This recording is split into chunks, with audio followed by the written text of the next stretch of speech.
Look, corruption is an awfully loaded term. What would you prefer? Cronyism? Jobs for the boys? How about an efficient allocation of funds to people we know will use them wisely?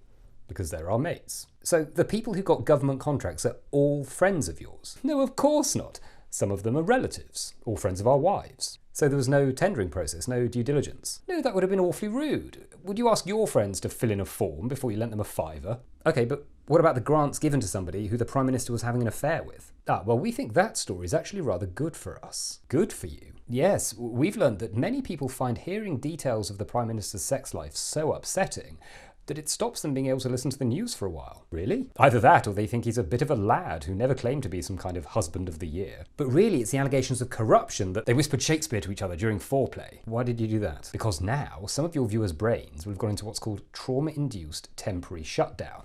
So they won't hear any more about this so-called corruption. Don't you think people have a right to know about this? Do you know what? I don't think they care. What? It's sunny. They'll be able to go to the pub soon. That's what real people care about. We're talking about taxpayers' money. Not these taxpayers, though.